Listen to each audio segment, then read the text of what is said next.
نحمده نستعینه نصلی علی رسوله الکریم اما بعد اعوذ باللہ من الشیطان الرجیم بسم اللہ الرحمن الرحیم رب اشرح لی صدری ویسر لی امری واحلل عقدۃ من لسانی یفقهوا قولی آمین یا رب العالمین۔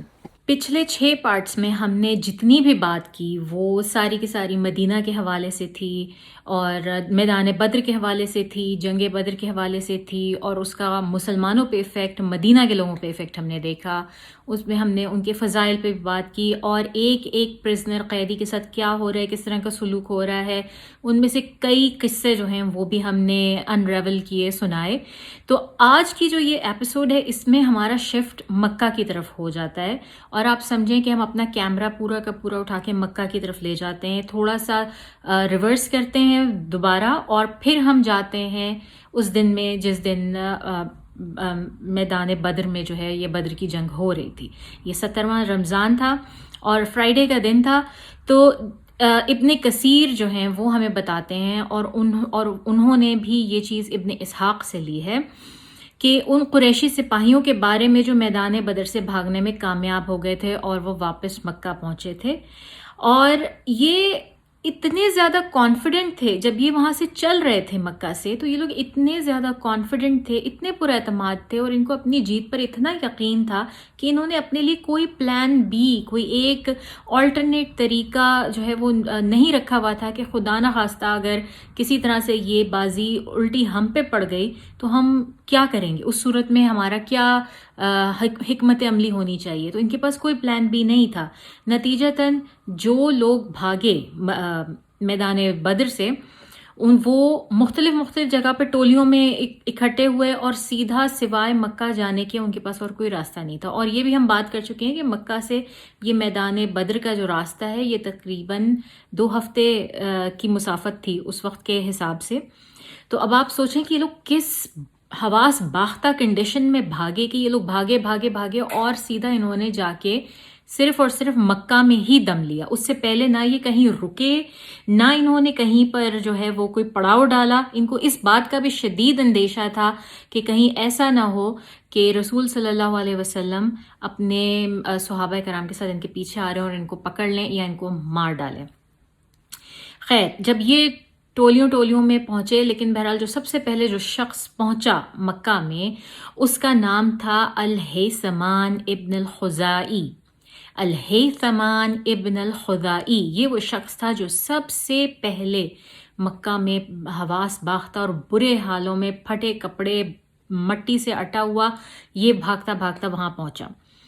جگہ جگہ اس کے جسم پہ زخموں کے نشان تھے اور خون رس رہا تھا، تو لوگوں نے اس کو ظاہر گلیوں میں ہی گھیر لیا، جس نے دیکھا وہیں پہ اس کو پکڑ لیا اور پوچھا کیا ماجرا ہے۔ اور یہ اسی کنڈیشن میں لوگ اس کو پکڑ کے جو خانہ کعبہ ہے اس کے مطاف میں، اس کے ارد گرد جو وہاں پر لے آئے۔ تو اس نے بتانا شروع کیا، اور بہت ہی سائیکوٹک وے میں، جس طرح سے پہلے ہوا کہ عتبہ مارا گیا، شیبہ مارا گیا، اور جو ہے وہ ابو البختری مارا گیا، امیہ بن خلف مارا گیا، ابو الحکم مارا گیا۔ تو جب یہ ایک ایک کا نام لے کے اس طرح بتانا شروع ہوا تو لوگوں نے کہا یہ تو لگتا ہے کہ یہ پاگل ہو گیا، یہ اپنے حواس جو ہے وہ کھو بیٹھا ہے، اور اس وجہ سے اس کو جو نام یاد آ رہے ہیں ان کے ساتھ ان کو لیے جا رہا ہے اور کہا جا رہا ہے کہ مارے گئے۔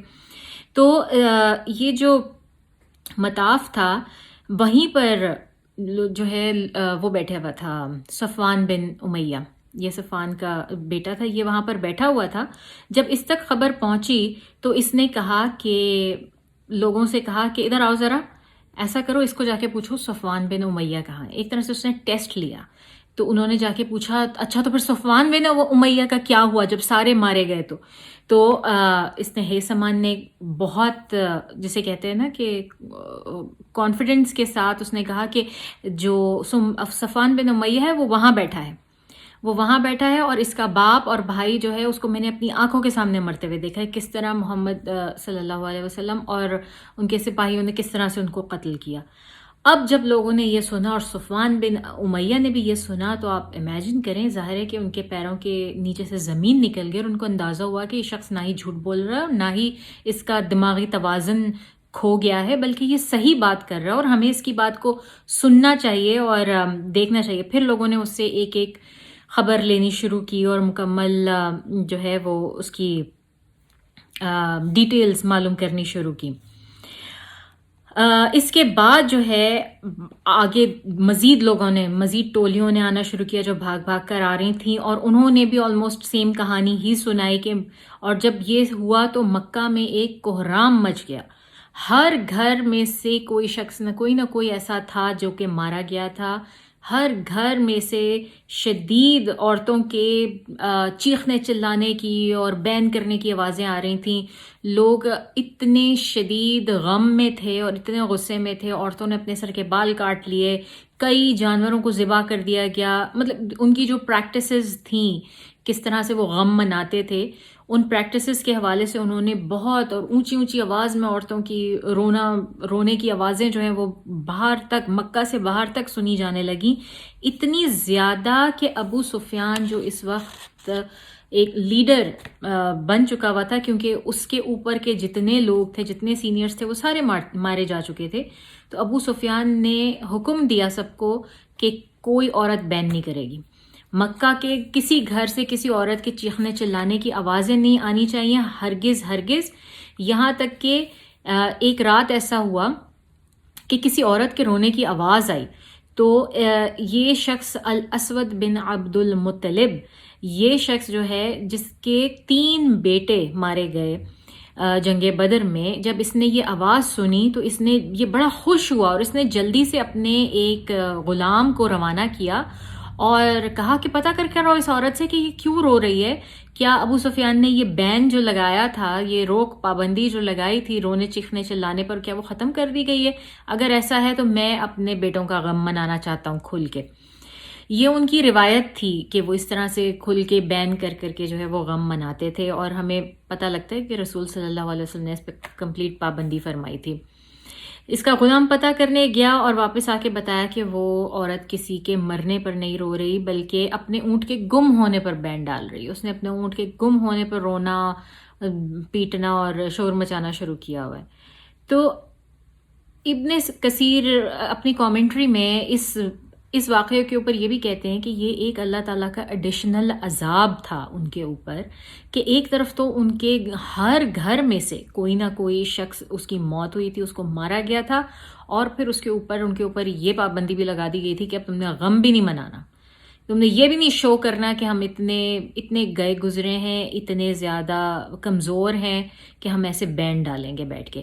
تو یہ بھی ایک اللہ تعالیٰ کا ایک عذاب تھا، ایک اللہ تعالیٰ نے ان کے غم کو اس طرح سے جو ہے وہ بڑھا دیا تھا۔ مکے میں جو دوسرا ایک بڑا واقعہ ہوا فوراً بعد اس جنگ بدر کے، وہ تھا ابو لہب کی ڈیتھ۔ اس کو کسی نے مارا نہیں تھا، اس کی نیچرل ڈیتھ ہوئی، نیچرل کازز کی وجہ سے۔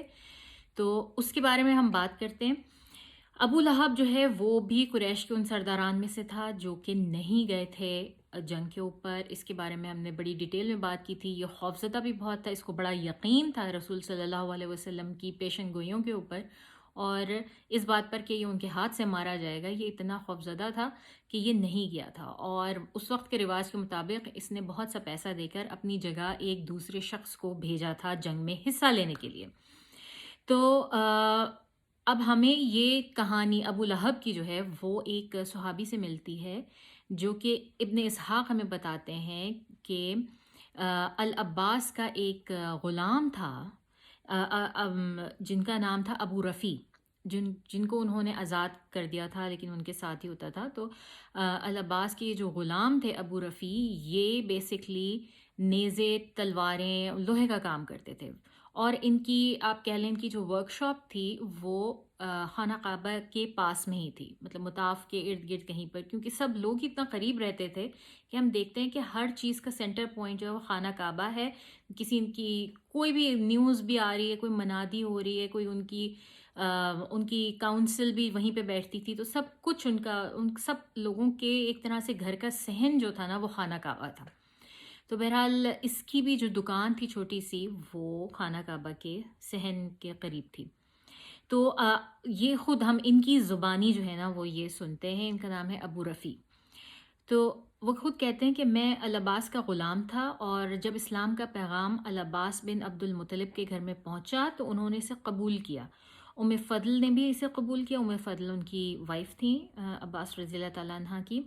مگر عباس رضی اللہ تعالیٰ عنہ نے اپنے اسلام کو مخفی رکھا اور اپنے قبیلے اور لوگوں سے ان کو اپوز کرنا وہ بہت برا وہ سمجھتے تھے. مطلب اور یہ بہت مالدار تھے اور ان کی دولت لوگوں کے درمیان تقسیم شدہ تھی.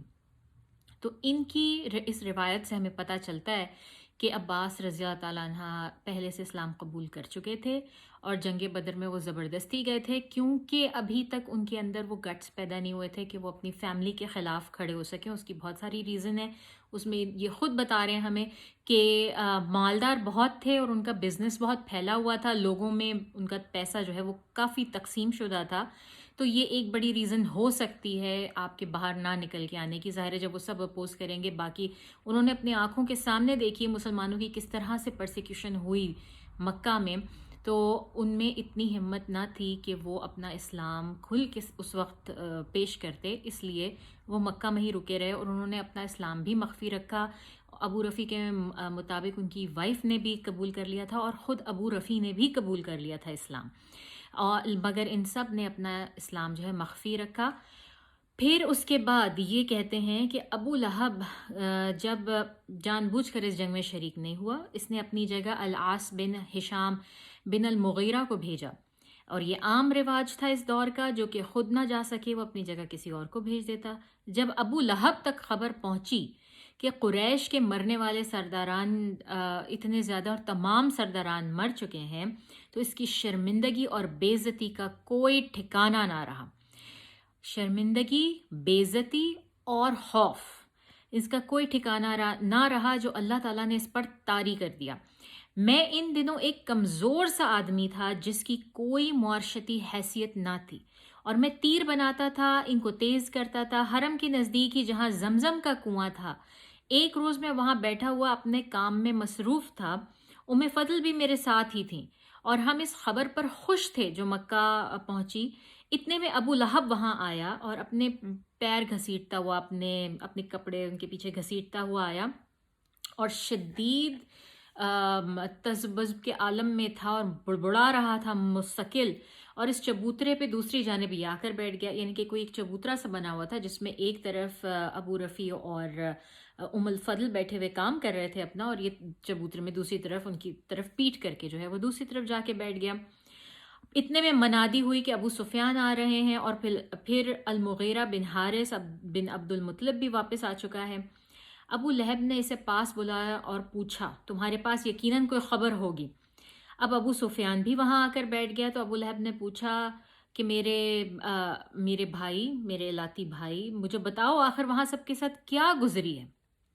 تو اس نے کہنا شروع کیا، میں قسم کھا کر کہتا ہوں کہ جیسے ہی لڑائی شروع ہوئی تو ہم نے اس سے پیٹھ پھیر لی تھی. یہ وہ شخص جو وہاں سے آیا تھا جس کو بھیجا تھا ابو لہب نے، العاص بن ہشام بن مغیرہ، یہ وہ بتا رہا ہے، ایکسپلین کر رہا ہے کہ جیسے ہی وہاں لڑائی شروع ہوئی ہم نے فوراً پیٹھ پھیر لی تھی اور ہم نے بھاگنا شروع کر دیا تھا. وہ ہمیں جہاں ٹکرتے یا تو مار ڈالتے یا پھر قیدی بنا لیتے. مگر میں قسم کھا کر کہتا ہوں میں ان کو مورد الزام نہیں ٹھہراتا جو مارے گئے یا بھاگ کھڑے ہوئے یا ایون اسیر کر لیے گئے، ان کو قیدی بنا لیا گیا، کیونکہ ہمارا مقابلہ ایسے لوگوں سے تھا جو سفید لباس میں ملبوس تھے اور جو کہ نشان زدہ گھوڑوں پہ سوار تھے. یعنی وہ گھوڑے پائے بالڈ ہارسز کہا جاتا ہے انہیں، جن کے اوپر دھبے پڑے ہوتے ہیں ڈارک کلر کے، نشان زدہ گھوڑوں پہ سوار تھے جو کہ زمین اور آسمان کے درمیان معلق تھے. وہ جس کو چھو جاتے کچھ نہ چھوڑتے اور کوئی ان کے سامنے ٹک نہیں سکتا تھا.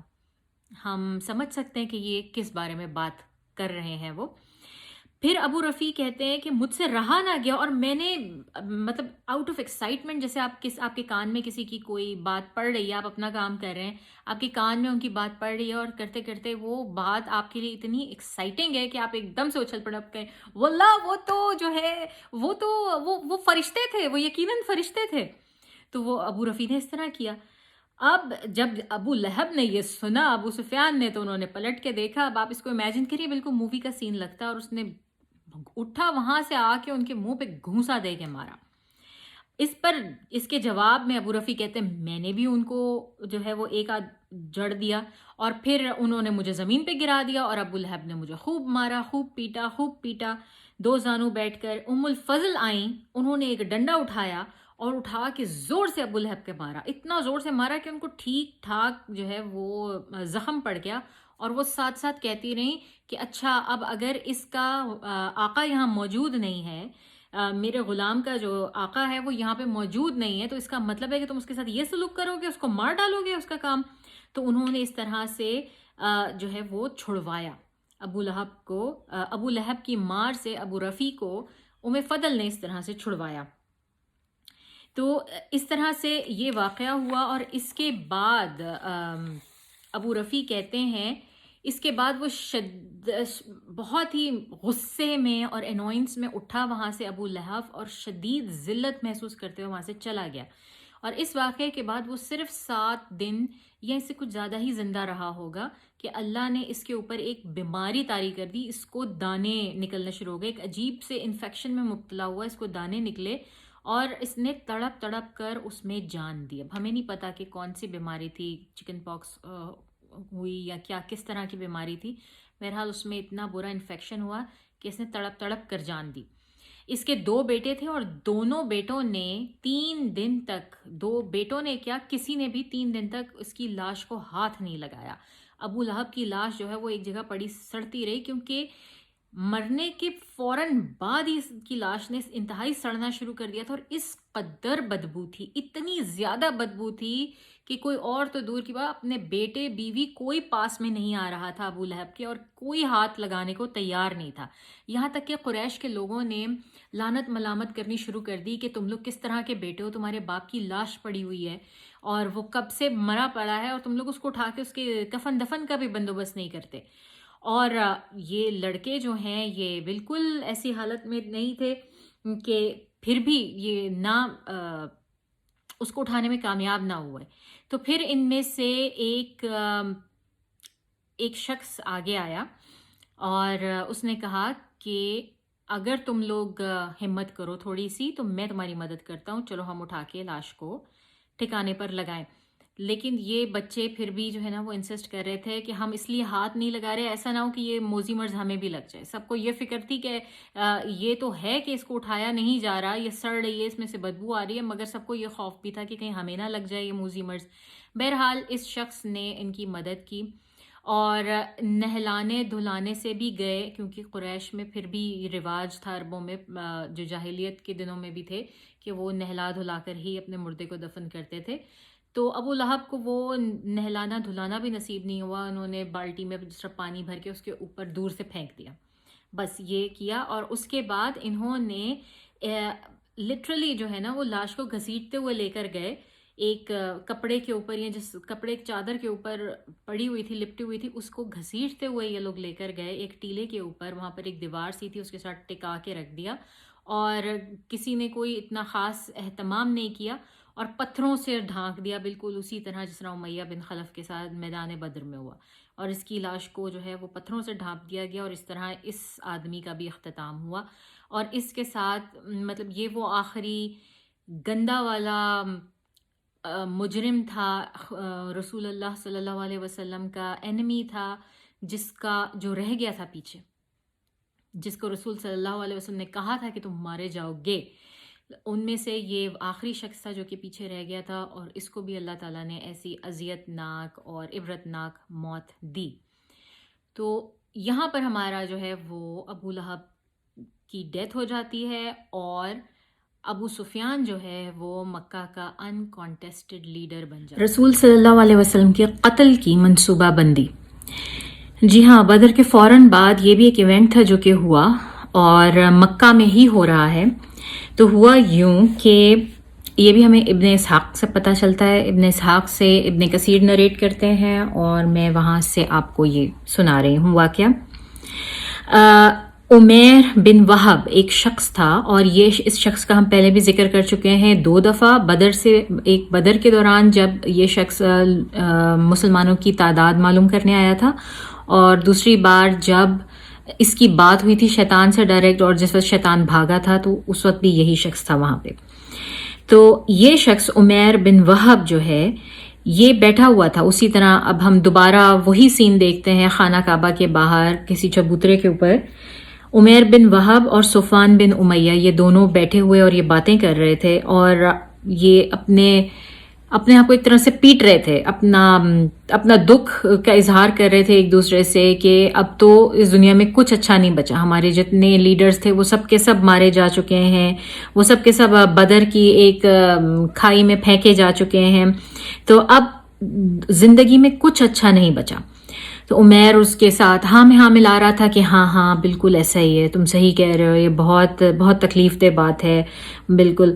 پھر اس نے کہنا شروع کیا عمیر بن وہب نے, اگر میرے سر کے اوپر اتنا قرضہ نہ ہوتا جو میرے سر پہ چڑھا ہوا ہے اور میرے بچے اتنے چھوٹے نہ ہوتے جن کی مجھے دیکھ بھال کرنی تھی, تو میں قسم سے یہاں سے اٹھتا مدینہ جاتا اور جا کے بادل نہ خواستہ رسول صلی اللہ علیہ وسلم کو محمد کو قتل کر کے آ جاتا. اب یہ بات جب سنی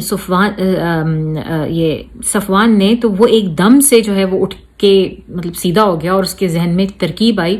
اس نے کہا اچھا ایسی بات ہے, تم سمجھو تمہارا جو قرض تھا وہ پے ہو گیا اور تمہارے بچے آج سے میرے بچے, ان کی دیکھ بھال سب کچھ میری ذمہ داری, تو اگر تم یہ کرنا چاہتے ہو تو کر گزرو. اس پر عمیر بن وہب نے کہا اچھا ٹھیک ہے میں تیاری کرتا ہوں, لیکن یہ بات تمہارے اور میرے بیچ میں رہے گی اور میک شور کسی کو اس بات کے بارے میں خبر نہ ہو. اور یہ دونوں اس بات کے اوپر راضی ہو گئے, ایک نے دوسرے کی پوری ذمہ داری لے لی اور دوسرے نے عمیر بن وہب نے تیاری شروع کر دی. اس نے اپنی تلوار تیز کی, نہ صرف یہ کہ تلوار تیز کی بلکہ اس کے اوپر ایک بہت ہی برا قسم کا جو ہے وہ زہر لگایا تاکہ کسی بھی طرح سے خدا نخواستہ اگر تلوار کے وار سے نہ مارے جا سکیں تو پھر جو ہے وہ زہر سے تو مارے ہی جائیں گے. تو بہرحال اس نے یہ ساری تیاری کی اور اس نے مدینہ کا رخ کیا. اچھا اب یہ بات بھی ہے کہ عمیر بن وہب کا بیٹا بھی جو ہے ایک عدد وہ مسلمانوں کے پاس قیدی بھی تھا. اب یہ شخص جب پہنچا اور اس نے جاتے ساتھ یہ جو مسجد نبوی ہے اس کے دروازے پر اترا, اس وقت حضرت عمر رضی اللہ تعالیٰ عنہ, عمر بن خطاب جو ہیں وہ دروازے کے باہر لوگوں سے بات کر رہے تھے, لوگوں کو جس طرح کوئی سرمن سا دے رہے تھے, ان کو بتا رہے تھے کہ جنگ میں کیا ہوا, کس طرح ہوا اور کس طرح اللہ تعالیٰ نے جو ہے وہ فتح بخشی. انہوں نے جب اس کو دیکھا کہ یہ شخص آیا ہے, ظاہر پہچانتے تو تھے, ان کے آبائی شہر سے آ رہا تھا, تو اس کو دیکھتے ساتھ ہی عمر رضی اللہ تعالیٰ عنہ نے کہا یہ کتا آ گیا ہے. اس کو کتا کہا انہوں نے اور کہا کہ یہ شخص کسی بری نیت سے ہی آیا. یعنی کہ عمر بن خطاب کا ہم ہمیشہ ہی دیکھتے ہیں کہ ان کی سکس سینس بڑی تیز تھی اور ان کی دور اندیشی ان کی ہر بات میں بہت زیادہ ہوتی تھی. تو انہوں نے اس شخص کو دیکھا اور فوراً پہچان لیا کہ یہ ویسے ہی فتنہ پرور شخص ہے, اور انہوں نے اس کو کتے کے لقب سے مخاطب کیا اور کہا کہ یہ کوئی نہ کوئی شر لے کر آیا ہے, یہ اچھی نیت سے نہیں آیا. بہرحال جب یہ آیا تو اس کی طرف بڑھے. اس سے پہلے کہ وہ اندر جاتا, عمر رضی اللہ تعالیٰ عنہ نے اس کو پکڑ لیا اور اس کی جو تلوار تھی اس کو لے کے اس کو پورا, جیسے کہتے ہیں نا, اس کی تلوار کے ساتھ اور اس میں اس کو باندھ سا دیا, اس کو گلے میں پکڑ لیا اس کو. اور اس کے بعد جو ہے نا وہاں پہ جو دوسرے صحابہ کھڑے تھے ان سے کہا کہ اس کے اوپر نظر رکھو, اس کو پکڑ کے رکھو, میں اندر سے ہو کر آتا ہوں. وہ اندر گئے رسول صلی اللہ علیہ وسلم کے پاس اور ان کو خبر دی کہ عمیر بن وہب آیا ہے مکہ سے آپ سے ملنے. تو رسول صلی اللہ علیہ وسلم نے کہا کہ اچھا اس کو بھیجو اندر. اور اسی کنڈیشن میں کہ اس کو پورا جکڑا ہوا, مطلب گردن کے ساتھ اس طرح کہ اس کی تلوار تک جو ہے وہ گردن کے ساتھ اس کی لگی ہوئی پوری, اور عمر رضی اللہ تعالیٰ عنہ جو ہے وہ اس کو لے کر اندر آئے. تو رسول صلی اللہ علیہ وسلم نے دیکھا اور کہا کہ یہ عمر چھوڑو اسے. تو انہوں نے آس پاس بیٹھ گئے اور ظاہر ان کو بہت زیادہ فکر تھی رسول صلی اللہ علیہ وسلم کی پروٹیکشن کی, تو انہوں نے ان کو چھوڑ دیا, لیکن اس کی جو تلوار تھی اس کو قابو میں رکھا اور بیٹھ گئے. اس کے بعد رسول صلی اللہ علیہ وسلم نے جو ہے وہ مخاطب ہوئے عمیر سے اور عمیر نے ان کو آ کے جو ہے نا جو اس وقت کی ان کی گریٹنگ تھی، مطلب سلام نہیں کیا، ان کو کچھ اس طرح کے الفاظ کہے کہ جن کا مطلب یہ تھا کہ آپ کی صبح بہت اچھی گزرے گا، آپ کی صبح بخیر ہو. جس پہ رسول صلی اللہ علیہ وسلم نے فرمایا کہ ہمیں اللہ تعالیٰ نے اس سے زیادہ، اس سے بہت ہی بہتر قسم کی جو گریٹنگ ہے اس سے ہمیں نوازا ہے، اور وہ ہم ایک دوسرے کو کہتے ہیں السلام علیکم. تو جس پر عمیر نے کہا کہ اچھا تو پھر یعنی کہ یہ گریٹنگ آپ بہت عرصے سے استعمال نہیں کر رہے ہیں. اب رسول صلی اللہ علیہ وسلم نے پوچھا تم کس لیے آئے ہو، تمہارے آنے کا مقصد کیا ہے عمیر؟ تو عمیر نے کہا کہ آپ کو پتہ ہے کہ آپ کی کیپٹیوٹی میں میرا بیٹا بھی ہے، میں اس لیے آیا ہوں کہ کچھ نیگوشیٹ کر لیں، ہم بات چیت کر لیں اس کے چھوڑنے کی، اور آپ اس کے ساتھ اچھا سلوک کریں، احسان کا سلوک کریں. میرے پاس بہت پیسہ نہیں ہے، مطلب اس نے اپنی وہی جو کہانی وہ لے کر آیا تھا اس نے سنانی شروع کی. تو رسول صلی اللہ علیہ وسلم نے اس کی تلوار کی طرف اشارہ کیا اور کہا تو پھر یہ کیوں لائے ہو، اس کا کیا مقصد ہے؟ تو اس کے اوپر اس نے جس طرح کہتے ہیں نا عجیب طریقے سے ہو کے نا اس نے کھسیانہ سا ہو کے کہنا شروع کیا، یہ تلوار، آپ کو پتہ ہے ان تلواروں نے ہمیں کیا اچھا دیا ہے؟ انہوں نے ہمارے لیے صرف برا ہی برا کیا ہے، تو یہ تو بس ایسے ہی ہے، انہوں نے کیا ہمیں کبھی کچھ بہتر ہمارے لیے کیا ہے؟ تو رسول صلی اللہ علیہ وسلم نے مزید بہت زیادہ گمبھیر آواز کر کے اور اس سے سیریس انداز میں پوچھا تم آئے کس لیے ہو عمیر؟ تو اس نے یہی کہا کہ بس یہی ریزن ہے، میں اسی وجہ سے آیا ہوں، اور کس وجہ سے آؤں گا؟ اس پر رسول صلی اللہ علیہ وسلم نے اس کے قریب ہوئے اور کہا نہیں، بلکہ تم اور صفوان جو ہیں وہ ہجر میں بیٹھے ہوئے تھے، صفوان بن امیہ کے ساتھ تم ہجر میں بیٹھے ہوئے تھے، اور تم دونوں جو ہے وہ مکہ کی قسمت ڈسکس کر رہے تھے. تم دونوں یہ ڈسکس کر رہے تھے کہ کس طرح سے تمہارے سر کے اوپر اتنا قرض ہے اور تمہارے سر کے اوپر بچوں کی پرورش کا بوجھ ہے، تمہارے بچے بہت چھوٹے ہیں، ورنہ تم آ کے مجھے قتل کر دیتے. جس کے اوپر صفوان نے تمہیں کہا کہ وہ ان سب چیزوں کو تمہارے لیے کر دے گا اور تم جاؤ اور یہ کام کرو، تم اس لیے آئے تھے یہاں پہ. تو عمیر نے جیسے ہی یہ سنا تو وہ ایک دم سے وہ چلا اٹھا، بول پڑا اشہد ان لا الہ الا اللہ واشہد ان محمد عبدہ رسولہ، کیونکہ یہ وہ بات ہے جو کہ میرے اور صفوان کے علاوہ کسی کو نہیں پتا تھی، اور آپ جھوٹ نہیں بول سکتے. یہ یقیناً آپ کو صرف اور صرف اللہ تعالیٰ نے ہی بتایا، اللہ تعالیٰ کے علاوہ آپ کو اس بات کے بارے میں اور کوئی بھی جو ہے وہ نہیں بتا سکتا. تو عمیر بن وہب نے اس وقت یہاں پر بیٹھ کے جو ہے وہ اسلام قبول کر لیا فوری طور پہ. جب اس نے اسلام قبول کر لیا تو رسول صلی اللہ علیہ وسلم نے اس کی ضیافت کا حکم دیا، اور عمر بن خطاب کو دوسرے لوگوں کو کہا کہ اپنے بھائی کو اسلام سکھاؤ، اور اس کا جو قیدی ہے وہ رہا کر دیا بغیر کسی تاوان کے، بغیر کسی اس کے. اور یہ رسول صلی اللہ علیہ وسلم کی عادت ہے، ہم دیکھتے ہیں کہ جب بھی کوئی نیا مسلم آتا ہے، کوئی ریورٹ آتا ہے تو وہ ایسا ہی کرتے ہیں، وہ کسی کے ساتھ اس کو جو ہے نا وہ لگا دیتے ہیں، کسی کے ساتھ فل ڈے کے لیے ایک مینٹورشپ پروگرام کی طرح کہ سارا دن ساری رات وہ رہ کے اس کے ساتھ اسلام سیکھیں. لیو ان پوزیشن میں جو ہے وہ آلویز وہاں مسلم ریڈی رہتے تھے، اور ان کے ساتھ جو کوئی نیا آتا تھا ان میں سے کسی ایک کے ساتھ اس کو کر دیا جاتا تھا کہ اپنے بھائی کو اسلام سکھاؤ، اس کو قرآن سکھاؤ، نماز سکھاؤ، سارا کچھ. اور یہ ہمیں بار بار نظر آتا ہے. یہ بھی ایک ایسی سننا ہے جو ہم لوگ بھول چکے ہیں.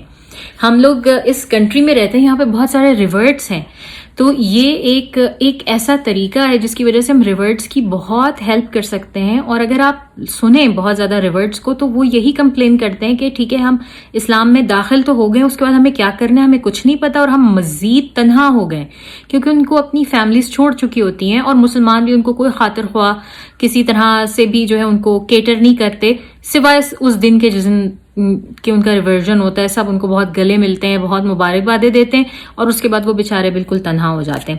تو یہ ایک طریقہ ہے جو ہمیں سننا سے پتہ لگتا ہے کہ کس طرح سے ریورٹس کو اسلام کی تعلیمات دی جاتی ہیں. ان کو کسی مینٹور کی ضرورت ہوتی ہے، اور اس کے ساتھ ان کو وقت گزارنے کی ضرورت ہوتی ہے کہ دیکھ دیکھ کے وہ سارا وہ اسلام سیکھیں اور ساتھ ساتھ پڑھیں، کس طرح قرآن پڑھنا ہے، کس طرح نماز پڑھنی ہے. لیکن ہمارے ہاں کوئی ایسی فیملیز نہیں ہیں، اور میں بہت اس چیز کو مانتی ہوں. میں خود اپنے آپ کو کئی دفعہ پیش کر چکی ہوں کافی ریورٹس کے لیے. یہ اور بات ہے کہ انہوں نے ایکسیپٹ نہیں کیا یا وہ اپنی کسی مجبوری کی وجہ سے نہیں آ سکے. لیکن میں خود اس بات کے لیے ہمیشہ تیار رہتی ہوں کہ اگر کوئی ریورٹ آپ کو ملے جو کہ دین اسلام میں داخل ہوا ہے تو آپ ضرور اس کے ساتھ یہ نیکی کریں کہ اس کو دن بھر اپنے ساتھ رکھیں, اس کے مینٹور بنیں اور اس کو گائیڈ کریں. یہ بہت ضروری ہوتا ہے, ورنہ صرف کتابوں سے وہ اسلام نہیں سیکھ پاتے. اینی ویز, بہرحال یہ شخص کچھ دن رہا مدینہ میں, عمر بن وہاب, اور پھر اس نے رسول صلی اللہ علیہ وسلم سے اجازت چاہی کہ مجھے آپ واپس مکہ جانے کی اجازت دے دیں تاکہ میں وہاں پر جا کے جو میرے کام تھے اور جو کچھ بھی میں جتنا اپوز کرتا تھا اسلام کو, اب میں اس کے برخلاف کام کروں اور اسلام کی خدمت کروں اور لوگوں کو دین کے بارے میں بتاؤں. تو آپ مجھے اجازت دیجئے کہ میں مکہ واپس جا سکوں. جس پہ رسول صلی اللہ علیہ وسلم نے اس کو اجازت دے دی اور یہ واپس مکہ گیا. اب پیچھے صفوان بن امیہ بہت ہی جو ہے نا وہ تھا شدید, اس کو سمجھ نہیں آ رہا تھا, بہت ہی کیوریس تھا کہ کیا ہو رہا ہے, کہ وہ کیوروسٹی میں اکثر لوگوں سے جو ہے نا چلتے پھرتے کہا کرتا تھا تم لوگ فکر نہ کرو, تم دیکھنا کہ ابھی تمہیں کچھ دنوں میں نا کچھ ایسی زبردست میں خبر سنانے والا ہوں کہ تم لوگ بدر کا غم بھول جاؤ گے. اتنی زبردست قسم کی خبر آنے والی ہے. تو مگر اور جو کوئی آتا مدینہ سے یا اس طرف سے وہ ایک ایک کو پکڑ کے عمیر بن وہاب کے بارے میں پوچھتا رہتا. تو پھر ایک شخص آیا, اس نے بتایا صفوان بن امیہ کو آ کے کہ عمیر بن وہاب نے تو اسلام قبول کر لیا. جس پر صفوان بن امیہ شدید غصے میں بھی آیا, مگر وہ کچھ بول نہیں سکتا تھا کیونکہ یہ ان دونوں کے بیچ کا سیکرٹ تھا, کسی کو نہیں معلوم تھا. اور پھر اس نے اپنے آپ سے عہد کیا, یہ پیر پٹکتا ہوا گیا اور اس نے اپنے آپ سے عہد کیا کہ میں آئندہ سے کبھی اس کا جو ہے نا وہ ایک لفظ نہیں بولوں گا, اس سے ایک بات نہیں کروں گا, اور میری طرف سے اس کے سارے جو میں نے اس کو فیورز دینے کا کہا تھا وہ سب ختم, اور اس کے لیے میں کچھ نہیں کروں گا.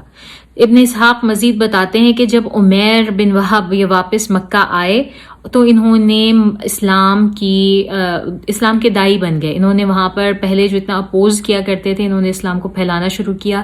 ان کے ہاتھ پہ کئی لوگوں نے اسلام قبول کیا, اور انہوں نے مسلمانوں کی حالت, جو مکہ میں رہ گئے تھے ان کی حالت بہتر بنانے کی کوشش کی, اور شدید اپوز کرتے تھے. اگر کوئی مسلمانوں کو اپوز کرتا تھا تو یہ اس کے ساتھ بڑی سختی سے پیش آتے تھے, اور ان کی وجہ سے جو ہے بہت اسلام مکہ میں پھیلا. یہی وہ شخص تھے کہ جنہوں نے آخری وقت میں شیطان کو بھی بھاگتے ہوئے دیکھا تھا. تو یہ کہانی تھی عمیر بن وہب کی, اس شخص کی جو کہ رسول صلی اللہ علیہ وسلم کو قتل کرنے کی نیت سے پہنچا تھا, مگر آخر میں کیونکہ اس کی قسمت میں تھا اور اللہ تعالیٰ نے اس کو اس دنیا میں اور اگلے جہان میں اس کی مغفرت کرنی تھی, تو اس کو مشرف با اسلام کیا اور اس کے تھرو اسلام کو اتنا زیادہ پھیلایا.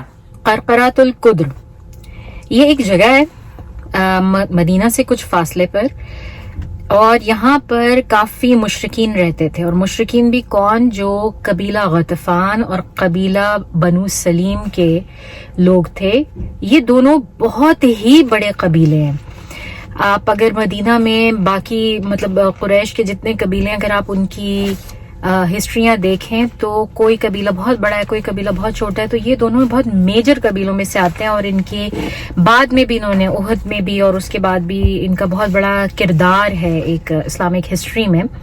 تو یہاں پر یہ جو جگہ تھی قرقرات القدر, یہاں پر اس جگہ کے اوپر ان لوگوں کا قبضہ تھا. جب یہ مشرکین اور پیگنز جو تھے یہ وہاں پہ رہتے تھے, ان کو مسلمانوں سے بہت ہی خار پہنچی تھی. جس وقت ان کو پتہ لگا بدر کا, جب ان کو اندازہ ہوا کہ مسلمانوں کو کس طرح سے فتح ہوئی ہے, تو ان کو شدید قسم کی خار تھی مسلمانوں سے. اس وجہ سے بھی کہ ایک تو وہ مسلمان تھے, اور دوسرا یہ وجہ تھی کہ ان کا ایک طرح سے جو ذریعہ معاش تھا اس پہ کافی فرق پڑ گیا تھا. یہ لوگ بالکل اس راستے کے بیچ میں تھے جہاں سے سارے کاروان ہو کر گزرتے تھے. اور جیسا کہ ہمیں پتہ ہے کہ غزوہ بدر ہوئی ہی اس لیے تھی کہ اصل میں مسلمان ابو سفیان کے قافلے کو لوٹنا چاہ رہے تھے. تو وہاں سے قافلوں نے آنا جانا بند کر دیا اور ان کے بازار اور ان کی جو کاروبار تھے وہ ظاہر اس سے بہت زیادہ افیکٹڈ ہوئے، جس کی وجہ سے یہ لوگ بہت شدید غم و غصے کا شکار تھے اور ان کو بس یہ تھا کہ کسی طرح مسلمانوں سے بدلہ لیا جائے، ان کو ہٹایا جائے تاکہ ان کی واپس زندگی جو وہ روٹین پر آ جائے.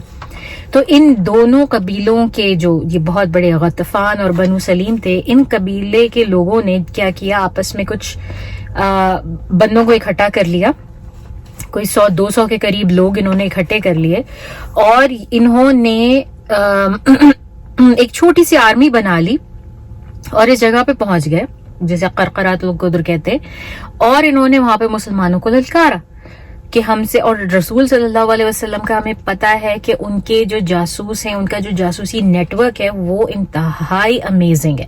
بلکہ کئی ایسے صحابہ کرام ہیں جو کہ لیٹر آن اسلام لائے صرف اس وجہ سے کہ رسول صلی اللہ علیہ وسلم کی جو جنگی تکنیکیں تھیں اور ان کا جو جاسوسی کا نظام تھا وہ اس سے پہلے کبھی کسی نے نہیں دیکھا تھا. اور جس طرح سے رسول صلی اللہ علیہ وسلم نے اپنی فوج کو وہ منظم کرتے تھے اور پہلے سے ان کو خبریں پہنچتی تھی، اور لوگ بھی کرتے تھے، لیکن وہ منظم طریقہ، ایک سسٹمیٹک وے جو تھا وہ اس سے پہلے نہیں تھا. تو رسول صلی اللہ علیہ وسلم کو اس کی خبر پہنچی اور وہ اپنی چھوٹی سی جو ہے وہ لے کر، فوج لے کر وہاں پہنچ گئے. رسول صلی اللہ علیہ وسلم وہاں پہنچے. جیسے ہی وہ وہاں پہ پہنچے انہوں نے دیکھا کہ جو ہے یہ فوج ہے، حالانکہ ان کی فوج زیادہ تھی، ان قبیلے کے لوگوں کی جو فوج ہے وہ مسلمان جتنے آئے تھے ان سے لڑنے کے لیے ان سے زیادہ تھی. مگر پتہ نہیں کیا ہوا کہ جیسے ہی انہوں نے دیکھا کہ سامنے سے مسلمان آ رہے ہیں، ان کا آمنا سامنا میدان جنگ میں ہونے لگا، ان کو کچھ ہوا اور وہ بنا مقابلہ کیے، بنا کوئی خون بہائے کچھ کیے، اپنا ساز و سامان تک چھوڑ کر بھاگ کھڑے ہوئے. ساز و سامان چھوڑ کے بھاگ کھڑے ہونے کی وجہ کیا ہوتی ہے؟ وہ یہ ہوتی ہے تاکہ آپ ہلکے پھلکے ہو جائیں اور آپ جتنا تیزی سے بھاگ سکیں تو آپ بھاگیں. مطلب اس سے اندازہ ہوتا ہے کہ وہ اتنے فیئرفل تھے، اتنے خوفزدہ تھے کہ انہوں نے اپنے سامان، اپنے مویشیوں کا بھی خیال نہیں کیا اور بھاگ کھڑے ہوئے. اتنا سامان مسلمانوں کو اکٹھا ہوا بغیر ایک قطرہ خون بہائے ان لوگوں سے، کہ کہتے ہیں کہ ہر بندے کے ہاتھ میں جو وہاں پر گئے ان کے ہاتھ میں 2 جانور پر ملے، جو کہ اس وقت ایک بہت بڑی مال و دولت کی جو ہے وہ وجہ سمجھی جاتی تھی. مسلمانوں کے ہاتھ میں صرف اور صرف ایک ان کا غلام لگا. یہ سب لوگ چھوڑ چھاڑ کے بھاگ گئے، صرف اور صرف ایک یہ غلام شاید سب سے آگے تھا یا حملہ کرنے آیا یا کس طرح، اس کا نام تھا یسار. اس کو پکڑ لیا مسلمانوں نے بنا خون بہائے اور اس کو اپنے ساتھ مدینہ لے گئے. اور اس وقت تک پھر ایک رسول صلی اللہ علیہ وسلم کی ایک جسے کہتے ہیں سنت سی ڈیولپ ہو چکی ہوئی تھی، اور وہ سننا یہ تھی کہ وہ آفٹر این ایکسپیڈیشن، ایک لڑائی کے بعد وہ 3 دن وہاں قیام کرتے تھے. تو رسول صلی اللہ علیہ وسلم نے 3 دن وہاں قیام کیا بغیر کوئی خون بہائے، بغیر کوئی مقابلہ کیے. اس طرح سے یہ مال غنیمت لے کے واپس مدینہ لوٹ آئے. اور یہ جو غلام ان کو ملا یسار کے نام سے، یہ بھی جب کچھ عرصہ مسلمانوں کے ساتھ رہا تو یہ مسلمان ہو گیا. اور جب یہ مسلمان ہو گیا تو جس صحابی نے پکڑا تھا انہی کو دے دیا کرتے تھے رسول صلی اللہ علیہ وسلم دیکھ بھال کرنے کے لیے یا پکڑے رکھنے کے لیے. تو جب انہوں نے دیکھا کہ مسلمان ہو گئے تو انہوں نے رسول صلی اللہ علیہ وسلم کی خدمت میں پیش کر دیا. تو رسول صلی اللہ علیہ وسلم اپنے لیے کبھی کوئی غلام نہیں رکھا کرتے تھے، تو انہوں نے بھی ان کو غلامی میں قبول نہیں کیا. لیکن اس کے باوجود جتنے لوگ تھے وہ ان کی غلامی کرنا چاہتے تھے. جتنے ہم دیکھتے ہیں رسول صلی اللہ علیہ وسلم کے پاس کوئی شخص ایسا جو ان کے غلام کے طور پر آیا ہو، وہ کبھی دوبارہ ان سے دور نہیں گیا. چاہے رسول صلی اللہ علیہ وسلم نے کبھی ان کے ساتھ کوئی غلامانہ سلوک نہیں کیا، کوئی ان کو کبھی غلام سمجھا نہیں، ان کو فوراً آزاد کر دیا، لیکن وہ کبھی واپس نہیں پلٹے. وہ پھر بھی وہاں سے اپنی اس حیثیت پہ رہنا فخر سمجھتے تھے اور وہ وہیں پر رکے رہے. تو یہ یسار کا بھی یہی تھا، اور آگے کی جنگوں میں اور ہر جگہ یہ رسول صلی اللہ علیہ وسلم کے ساتھ اور شانہ بشانہ مسلمان فوجیوں کے ساتھ لڑتے رہے. تو کچھ عرصے کے بعد پھر ایک ایکسپلینیشن میں رسول صلی اللہ علیہ وسلم سے پوچھا کسی نے کہ وہ ایسے کیوں بھاگ گئے، کیا ہو گیا ان کے ساتھ. تو رسول صلی اللہ علیہ وسلم نے فرمایا، اور ان کی یہ الفاظ اور حدیث کے طور پہ ہمیں امام بخاری سے ملتے ہیں کہ اللہ تعالیٰ نے میرا روب دشمن کے دل میں 1 مہینے کی مسافت سے ڈال رکھا ہے. یعنی کہ یہ ایک اسپیشیلٹی تھی رسول اللہ صلی اللہ علیہ وسلم کی، جو کہ اور دوسرے انبیاء اور رسول ارسال کو نہیں دی گئی تھی، کہ ان کا روب جو تھا، رسول صلی اللہ علیہ وسلم کا روب جو تھا، وہ اس سے پہلے کہ وہ وہاں پہنچتے بنفس نفیس کوئی قتال کرتے، کوئی مار کرتے، جو دشمنان اسلام تھے، جو مشرک تھے، ان کے دلوں میں خود بخود اللہ تعالیٰ ان کا روب پیدا کر دیتے تھے. اور وہ روب بھی اتنا کہ 1 ماہ پہلے سے ان کو خوف آنا شروع ہو جاتا تھا کہ رسول صلی اللہ علیہ وسلم اور ان کے صحابی آئیں گے اور ہمیں قتل کر دیں گے یا کچھ ہو جائے گا. تو یہ ان کی ایک ایکسپلینیشن تھی. اور پھر مطلب اس طرح کے ہمیں چھوٹے چھوٹے غزوات جو ہیں وہ کافی سارے ملیں گے آگے بھی. غزوہ وہ ہوتا ہے جس میں رسول صلی اللہ علیہ وسلم نے خود سے شرکت کی، اور سریہ وہ ہوتا ہے جس میں رسول صلی اللہ علیہ وسلم نے شرکت نہیں کی بلکہ اپنے کسی صحابی کو کمانڈر بنا کے آگے بھیجا. اور ہمیں سریہ تو ہمیں سینکڑوں کی تعداد میں ملتے ہیں سیرہ میں، البتہ غزوات جو ہیں وہ گنے چنے ہیں، ان کے بارے میں ہم بات کرتے رہیں گے. کچھ واقعات جن کا ذکر ہم پہلے کر چکے ہیں، جو غزوہ بدر کے فوراً بعد 1 ماہ کے اندر پیش آئے، جس طرح سے ابو سفیان نے اپنے بیٹے کے تاوان کے لیے وہاں پر ایک انصاری بزرگ جو تھے ان کو قیدی بنا لیا اپنا، ان کو اغوا کیا دن دہاڑے جب وہ طواف مکہ کر رہے تھے، اور ان کے بدلے میں اپنے بیٹے کو طلب کیا، اور جو کہ ان کو دے دیا گیا، رسول صلی اللہ علیہ وسلم نے بھیج دیا. اس کے علاوہ ابو سفیان نے اور بھی بڑا کچھ کیا، جس طرح حضرت زینب رضی اللہ تعالیٰ عنہ کی مکے سے روانگی کا پورا قصہ ہم نے بہت ڈیٹیل میں کیا پچھلے ایپیسوڈ میں. تو وہ سارا کا سارا ہمیں ابو سفیان کا کیریکٹر اس میں نظر آتا ہے. مکہ والوں کا ظاہر غم و غصہ اپنی جگہ تھا، اور وہ بڑھتا جا رہا تھا، اور ان کو سمجھ میں نہیں آ رہا تھا کہ کیا کیا جائے. اور اسی سارے اثناء میں ظاہر ہے کہ ابو سفیان کے اوپر بھی سخت بے قراری کا عالم تھا. اس کو بھی سمجھ میں نہیں آ رہا تھا کہ وہ کس طرح معاملہ ہینڈل کرے، کہ ایک طرف تو وہ مکہ کا ان کانٹیسٹڈ لیڈر بن چکا ہے، اور دوسری طرف اس کے سر کے اوپر بہت حد تک ذمہ داری آتی ہے اس پورے کے پورے غزوہ کی، اور اتنے لوگوں کے جانی اور مالی نقصان کی. تو اس کو نہیں سمجھ میں آ رہا تھا. ہو سکتا ہے لوگ اس کے منہ پر کچھ نہ کہتے ہوں، لیکن پیٹھ پیچھے اسے ملامت کرتے ہیں، اس کا اپنا ضمیر اسے بہت کچوکے دیتا ہو. تو اس نے نا ایک عجیب سا اعلان کیا، اور اس نے بڑی شدت جذبات میں آ کے نا کہا لوگوں سے کہ وہ اس وقت تک غسل جنابت نہیں کرے گا یا جنابت کا ایکٹ ہی نہیں کرے گا جب تک کہ وہ مسلمانوں سے بدلہ نہ لے لے اپنا. اب ظاہر ہے اگر کوئی شخص غسل نہیں کر رہا، ایک عرصے تک نہا نہیں رہا، تو یہ کام تو جلدی کرنا پڑے گا نا. مطلب یہ زیادہ دیر تو نہیں روکا جا سکتا. اور دوسری بات اس چیز سے ہمیں یہ بھی پتہ چلتی ہے کہ اس وقت کے جاہلی عرب جو تھے ان میں یہ کسٹم تھا، غسل جنابت کا کسٹم اس وقت بھی موجود تھا، جو کہ آگے اسلام نے جس کو کنٹینیو کیا تو یہ ان لوگوں میں موجود تھا. بہرحال اس نے یہ اعلان کیا اور کہا کہ میں ہرگز یہ کام نہیں کروں گا جب تک کہ کوئی بدلہ نہ لے لوں. پھر اس کے بعد اس نے ساتھ ساتھ اس کی تیاریاں بھی شروع کی، اور اپنے ساتھ کوئی 200 کے قریب گھڑ سوار جو بہت اسٹرانگ مین فائٹرز تھے ان کو لے کر یہ مدینہ کی طرف بڑھا. اور یہ مدینہ کے ساتھ ساتھ جو ہے نا وہ نجد کے علاقے سے ہوتا ہوا، جہاں سے ایک دریا جو ہے وہ ایک گھاٹی کی طرف جا رہا تھا جس کا نام تھا نیب. ایک پہاڑ تھا نیب نام کا، اس کی گھاٹی کی طرف جو ہے وہاں پر کچھ لوگ آباد تھے. یہ وہاں پر اس نے جا کر اپنا پڑاؤ کیا. یہاں سے جو ہے قبیلہ یہودیوں کا بنو نذیر بہت قریب تھا، اور یہ جو ابو سفیان تھا اس کے تعلقات ہر جگہ تھے. اس کے بنو نذیر میں بھی تعلقات تھے، اور بنو نذیر کے بڑے بڑے جو لیڈران تھے ان کے ساتھ تھے. تو جب یہ وہاں گیا بنو نذیر کے قبیلے میں، اور ہمیں پتہ ہے کہ ان قبائل کی والز ہوتی تھیں، وہ والڈ سٹی کی طرح ہوتے تھے پورے.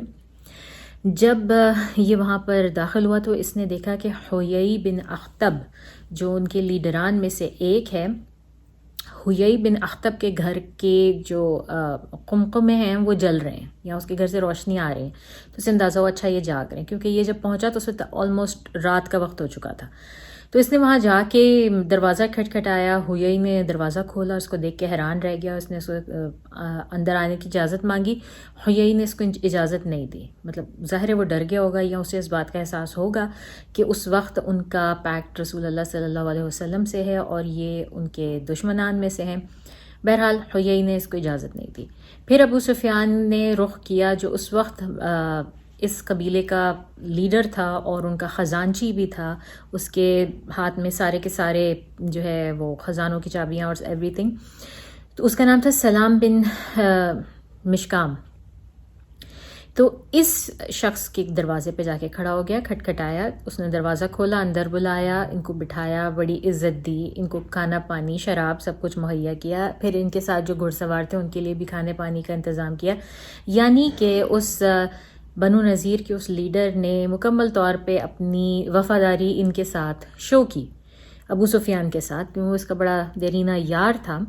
اس کے بعد اس نے پوری رات ابو سفیان نے تقریباً وہاں پہ گزاری اور صبح ہونے سے ذرا پہلے یہ اپنے بندوں کے پاس واپس آیا.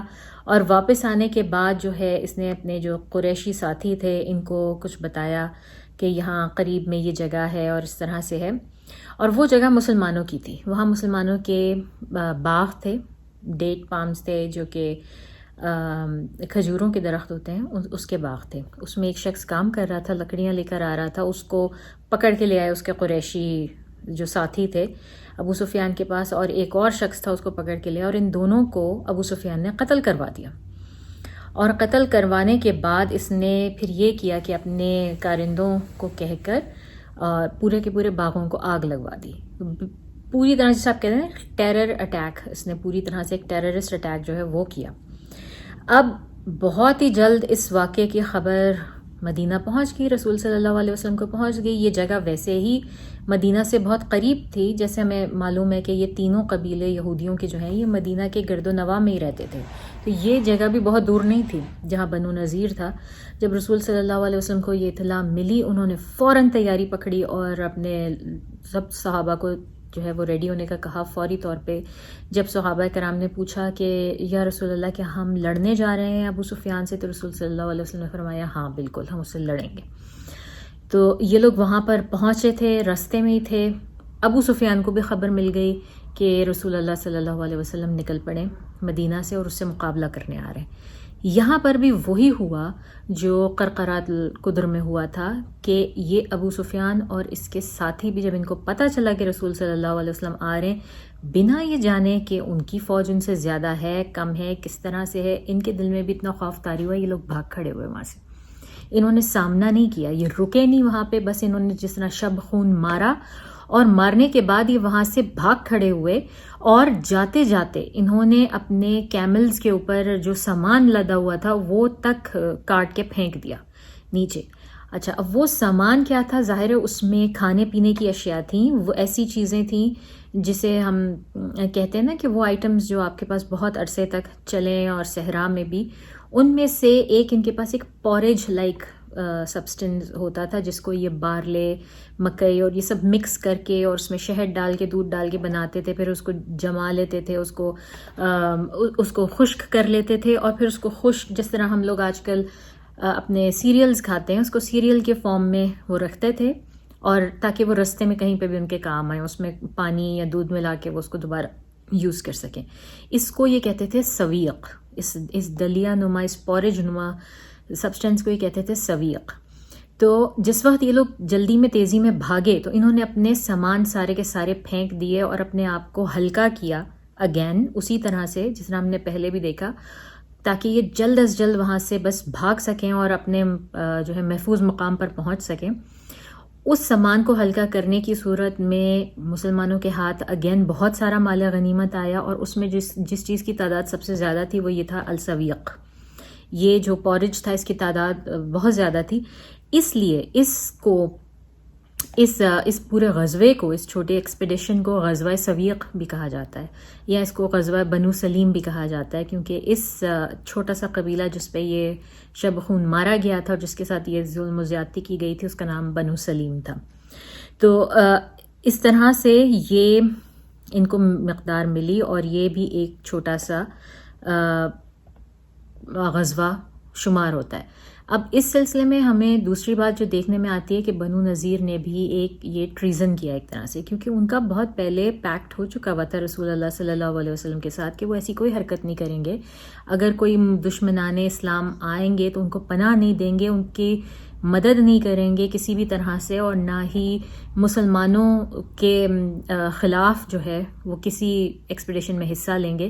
لیکن بنو نذیر نے کھلی طور پہ جو ہے نا وہ کافی اس پیکٹ کا ٹریزن کر دیا.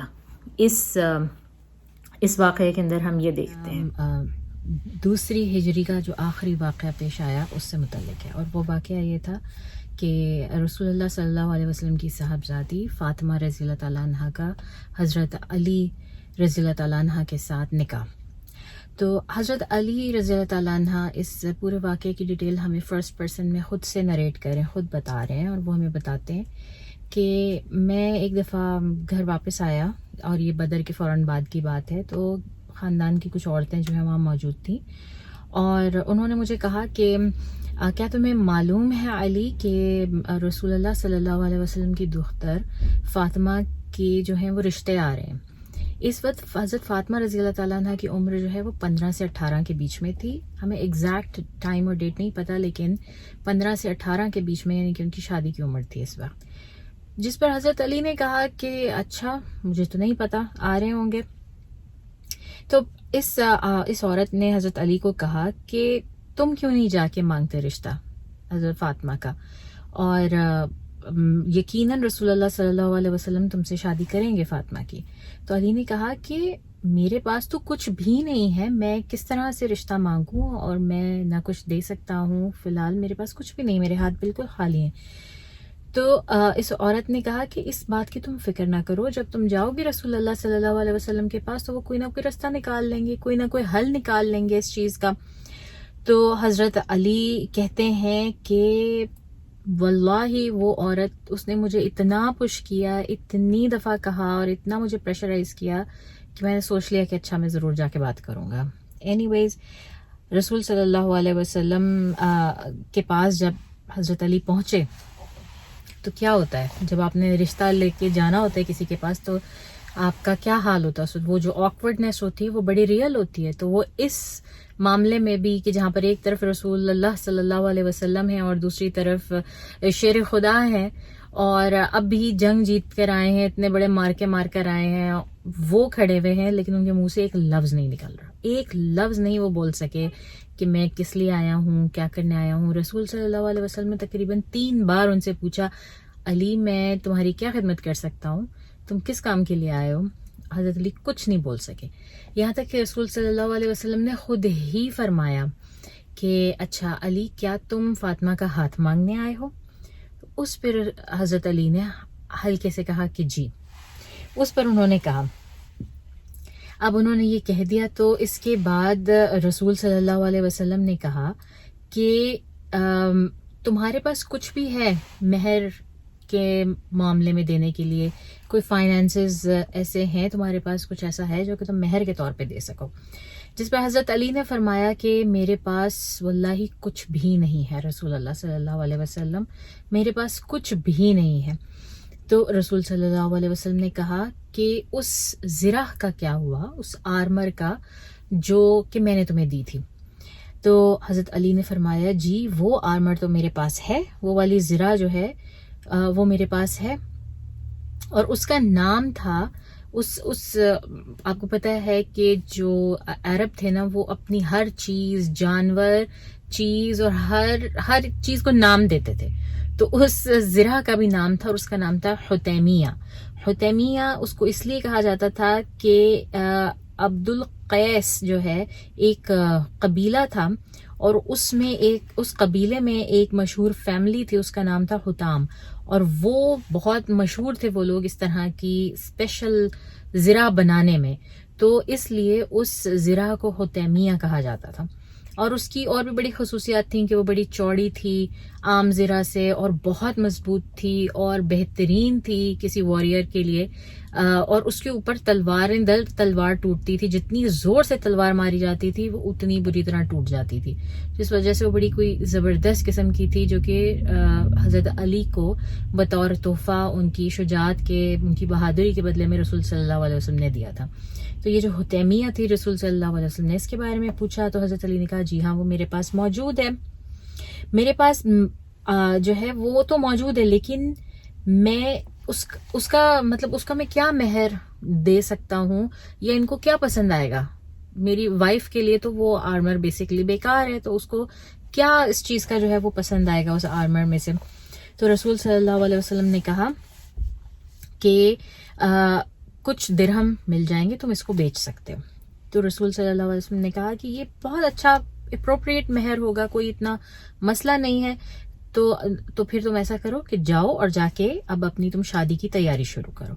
اس کے بعد رسول صلی اللہ علیہ وسلم نے حضرت علی کو ہدایت دی کہ 2 چیزوں کا خصوصاً جو ہے وہ تم نے خیال رکھنا ہے. وہ 2 چیزیں کیا تھیں کہ ایک تو مہر تھا لازمی، وہ آپ نے دینا ہے، اور اس کے علاوہ رسول صلی اللہ علیہ وسلم نے کہا کہ تم نے جو ہے ولیمہ لازمی کرنا ہے، لوگوں کو اکٹھا کر کے کھانا ضرور کھلانا ہے، ولیمہ ضرور کرنا ہے.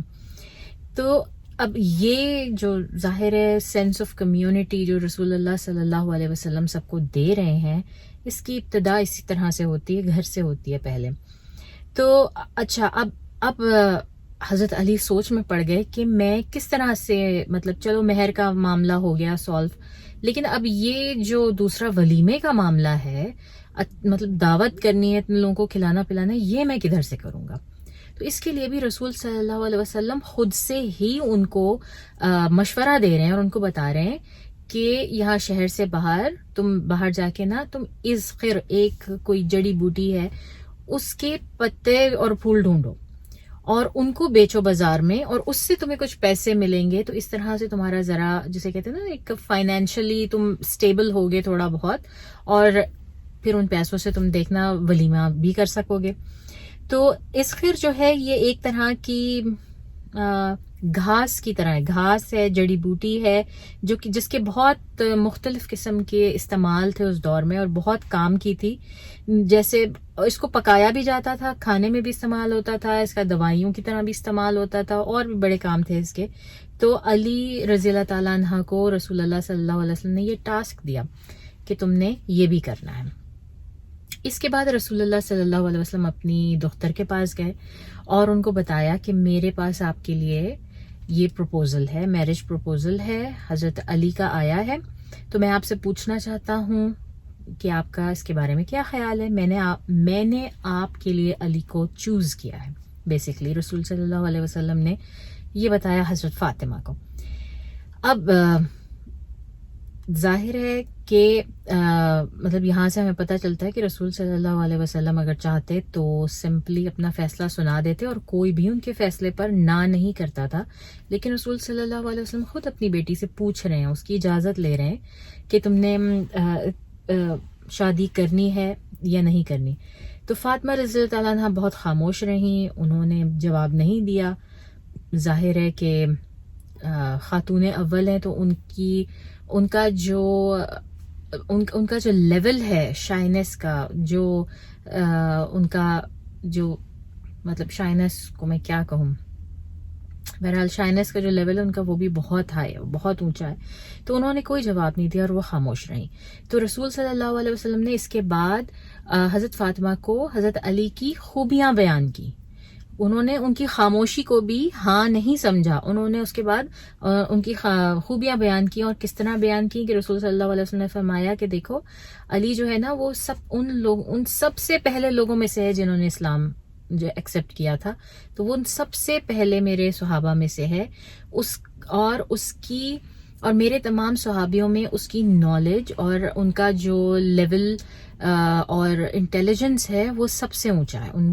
اور پھر اس کے بعد رسول صلی اللہ علیہ وسلم نے بتا رہے ہیں کہ اس کے علاوہ میرے تمام تر صحابہ کرام میں نہ صرف یہ کہ نالجبل سب سے زیادہ ہے علی، بلکہ ان کا جو اخلاق ہے، جو ان کا ڈمینر ہے، جو ان کا کیریکٹر ہے، وہ بھی سب سے بلند ہے. تو بیسکلی رسول صلی اللہ علیہ وسلم حضرت فاطمہ کو کنونس کرنے کے لیے انہیں حضرت علی کی کوالٹیز بتا رہے ہیں کہ یہ وہ کوالٹیز ہیں جن کی وجہ سے میں نے اس شخص کو تمہارے لیے پسند کیا ہے. تو اور اس کے بعد مطلب ہر طرح سے ان کو بتانے کے بعد جب فاطمہ رضی اللہ تعالیٰ عنہ راضی ہوئیں تو اس وقت رسول اللہ صلی اللہ علیہ وسلم نے شادی کی جیسے کہ تیاریاں شروع کی. اور اس کے بعد مہر سیٹ کیا گیا ان کا، اور مہر سیٹ کرنے کے بعد اچھا اب حضرت علی رضی اللہ تعالیٰ عنہ جو تھے انہوں نے یہ کام کیا جو رسول صلی اللہ علیہ وسلم نے ان کو کہا کہ وہ جا کے عطر کی جڑی بوٹیاں اکٹھی کرنے لگے باہر نکل کے، تاکہ وہ اپنی شادی کا ولیمے کا کام کر سکیں. اور ظاہر ہے جب صحابہ کرام نے ارد گرد کے لوگوں نے سنا تو انہوں نے بھی پچ ان کیا بیچ میں، انہوں نے کس طرح سے مدد کی اس شادی کو ہونے میں. کچھ صحابہ نے جو ہے وہ ڈفرنٹ طرح کے کام اپنے ذمہ لے لیے کہ یہ ہم کریں گے، یہ ہم کریں گے. اس طرح زید بن حارثہ تھے، انہوں نے ایک بکری دے دی ولیمے کے لیے کہ یہ جو ہے یہ ذبح کی جائے. پھر علی نے ایک آدمی جو ہے وہ بنو قینقاع جو جیوش قبیلہ تھا، اس قبیلے کا ایک آدمی تھا جس کو مدینہ میں اس سے مدد لے رہے تھے حضرت علی، جا کے یہ عطر کی جڑی بوٹیاں جمع کرنے کے لیے اس شخص سے مدد لیتے تھے. تو اس شخص سے انہوں نے مدد لی. اب آپ یہ دیکھیں اس چیز میں کہ رسول صلی اللہ علیہ وسلم جو ہیں وہ دونوں طرف کے ولی ہیں. رسول صلی اللہ علیہ وسلم نے حضرت علی کو پالا ہے، اور حضرت فاطمہ رضی اللہ تعالیٰ عنہ تو ہیں ہی ان کی دختر نیک اختر، تو دونوں طرف کے ولی ہیں. رسول صلی اللہ علیہ وسلم نے رشتہ دیکھا، اپنی بیٹی سے پوچھا، اور جب تک انہوں نے ہاں نہیں کیا وہ ان کی اچھائیاں بتاتے رہے کہ کس وجہ سے انہوں نے پسند کیا حضرت علی کو. دوسری طرف انہوں نے حضرت علی میں صرف یہی نہیں دیکھا کہ ٹھیک ہے کیریکٹر ہے، بہادری ہے، شجاعت ہے، انٹیلیجنس ہے، لیکن انہوں نے اس چیز کا بھی اندازہ لگایا کہ ابھی علی کے پاس کچھ نہیں ہے، اور ظاہر فیملی کو رن کرنے کے لیے فائنینسز کی ضرورت ہوتی ہے. تو ان کی مدد بھی کی، ان کو مشورہ بھی دیا کہ تم یہ کام کرو، اس سے تمہیں اتنا پیسہ ملے گا کہ تم ایٹ لیسٹ اپنی فیملی کو اپنا شو رن کر سکو گے. اور اس کے ساتھ ساتھ ان کو جو جہیز، جسے ہم جہیز کہتے ہیں، حضرت فاطمہ رضی اللہ تعالیٰ عنہ کو جو تھوڑی بہت چیزیں دی ان کا نیا گھر شروع کرنے کے لیے، وہ بھی اگر اس کانٹیکس میں آپ دیکھیں، کیونکہ رسول اللہ صلی اللہ علیہ وسلم حضرت علی کے بھی ولی ہیں، ان کی طرف سے بھی ہیں، تو آپ اس کو صرف یہ نہ سمجھے کہ انہوں نے یہ تحفے تحائف اپنی بیٹی کو دیے، بلکہ یہ انہوں نے اپنے ایک طرح سے بیٹے کے لیے بھی اس کا گھر بنانے کے لیے ان کا جو ہے وہ ساتھ دیا. اپنے بیٹے کا جو ان کا داماد بھی بننے جا رہا ہے، اس بچے کا جو انہوں نے پالا ہے اپنے پاس بچپن سے، اس کا ساتھ بھی دیا، اس کو امپلائمنٹ میں بھی ہیلپ کی، اور اس کو اس طرح سے گفٹس دے کے ہیلپ کی کہ وہ اپنے پیروں پہ کھڑے ہو سکیں.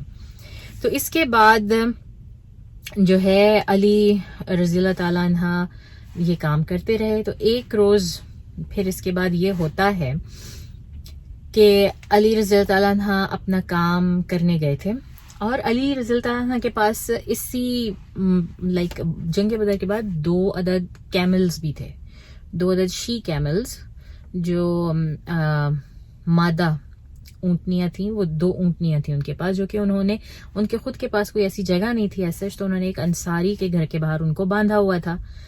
اب ایک روز جب یہ واپس آئے اسخر اکٹھا کر کے، اور انہوں نے چاہا کہ یہ اپنے اونٹ کے اوپر لادیں اس کو، اور لاد کے لے جا کے اس کو بیچیں یا کچھ کریں، تو انہوں نے آ کے جب اس انصاری کے گھر کے باہر دیکھا تو دونوں کی دونوں جو اونٹنیاں تھیں وہ ذبح کی جا چکی تھیں، اور ان کا ایون گوشت بھی نکال کے پکایا جا چکا تھا. مطلب وہ بالکل ایسی اسٹیٹ میں تھیں کہ ضائع ہو چکی ہوئی تھیں. اب علی رضی اللہ تعالیٰ عنہ نے جب یہ دیکھا کہ ان کا تو ٹوٹل مال و متاع ہی یہی تھا، اب وہ کیا کریں، وہ تو ایک دم سے وہ رونے بیٹھ گئے وہیں پر. اور پھر انہوں نے چلا کے پوچھا یہ کس نے کیا ہے، یہ میرے ساتھ کس نے کر دیا کہ یہ میرے جو ہے وہ میری اونٹنیوں کو مار ڈالا. تو کسی شخص نے کہا کہ یہ حضرت حمزہ رضی اللہ تعالیٰ عنہ نے کیا. اب آپ سوچیں حضرت حمزہ بھی جو ہیں وہ حضرت علی کے رشتے میں چچا ہی لگتے ہیں آئی تھنک، یا بھائی ہیں، بڑے بھائی ہیں. I think. تو یہ اچھا اب اس وقت حضرت حمزہ جو ہیں وہ اسی انصاری کے گھر میں بیٹھے ہوئے تھے, اور نہ صرف یہ کہ وہ بیٹھے ہوئے تھے بلکہ وہ اور باقی کچھ انصاری صحابہ کرام یہ سب کے سب بڑے انٹاکسیکیٹڈ تھے. یہ اس وقت شراب نوشی کی حالت میں تھے اور بالکل آؤٹ آف دیئر مائنڈس تھے. اس وقت ان کو ہوش نہیں تھا کہ یہ کیا بول رہے ہیں, کیا کر رہے ہیں, اور یہ بدمست تھے نشے کی حالت میں. اب سوچنے کی بات یہ ہے کہ میں یہ بات کر رہی ہوں کہ ایک صحابہ اور اتنے جلیل القدر صحابی, اور ان کے بارے میں کہہ رہی ہوں کہ وہ شراب نوشی میں بدمست تھے. تو جی ہاں بالکل, یہ ابھی صرف سن 2 ہجری ہے اور ابھی تک کوئی قرآن میں حکم نہیں آیا ہے, ایسی آیت نازل نہیں ہوئی جس سے کہ شراب کی ممانعت ہو.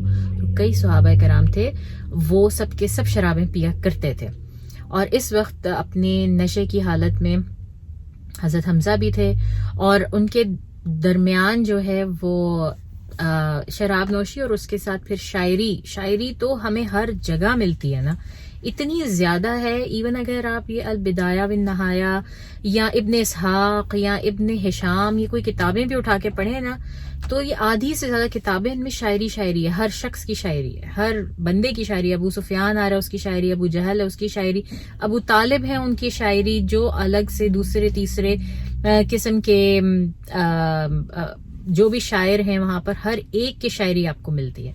تو میں آپ کو جس طرح کا میرا چل رہا ہے میں اس میں شاعری تو نہیں پڑھ کے سناتی. بہرحال کسی نے وہاں پر جو ہے وہ شعر پڑھا اور اس میں حضرت حمزہ کو بڑا بوسٹ کیا, اور بوسٹ کر کے اس شعر کے کچھ الفاظ اس طرح سے تھے کہ حمزہ تم یہ باہر جو اونٹنیاں کھڑی ہیں, اگر تم شیر ہو یا کچھ ہو تو لے کر آؤ, ان کا گوشت لے کر آؤ اور دعوت کرو.